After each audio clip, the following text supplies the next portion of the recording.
ये काल चक्र है। इस काल चक्र में आज हम आपको एक बार फिर महाभारत काल में लेकर जा रहे हैं और एक ऐसे योद्धा का वर्णन करेंगे जिसके एक बाण से सदी का सबसे बड़ा संग्राम महाभारत एक पल में ही समाप्त हो जाता।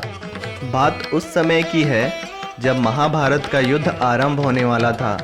ऐसे समय में भीम का पौत्र घटोत्कच का पुत्र बर्बरिक ने अपने माता को वचन दिया कि युद्ध में जो पक्ष कमजोर होगा वो उनकी तरफ से युद्ध लड़ेगा, और इसलिए उसने महादेव को प्रसन्न कर 3 अजेय बाण प्राप्त किए थे। भगवान श्री कृष्ण युद्ध में पांडवों के साथ थे, जिससे ये तो निश्चित ही हो चला था कि पांडवों की विजय होगी।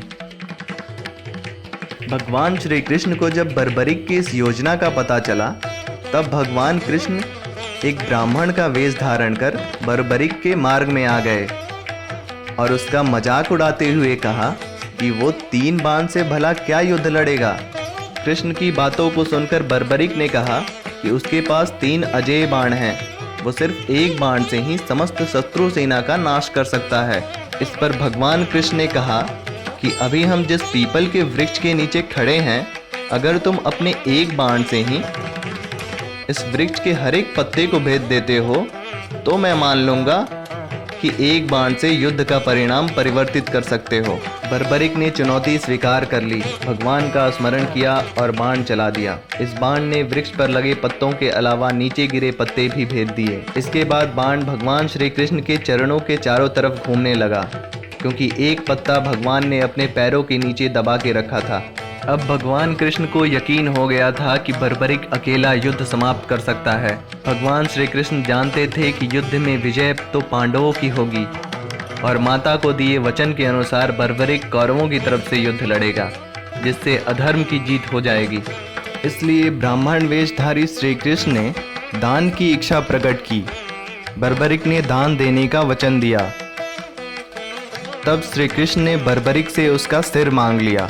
बर्बरिक समझ गए थे कि ऐसा दान मांगने वाला व्यक्ति ब्राह्मण नहीं हो सकता है।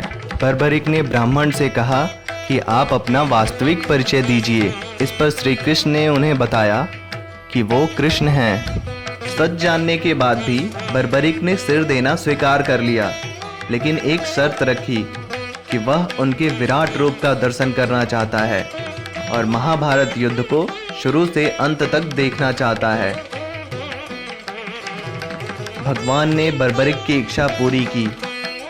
सुदर्शन से बर्बरिक का सिर काटकर उस पर अमृत का छिड़काव कर दिया और उस सिर को एक पहाड़ी के ऊंचे टिले पर रख दिया, जहां से बर्बरिक के कटे सिर ने पूरा युद्ध देखा। और आज का श्लोक ज्ञान।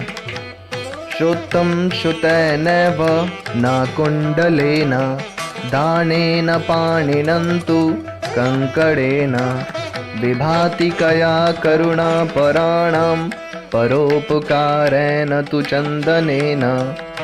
अर्थात कानों की शोभा कुंडल से नहीं अपितु ज्ञान की बातें सुनने से होती है। हाथ दान करने से सुशोभित होते हैं, न कि कंकणों से। दयालु या सज्जन व्यक्तियों का शरीर चंदन से नहीं बल्कि दूसरों का हित करने से शोभा पाता है।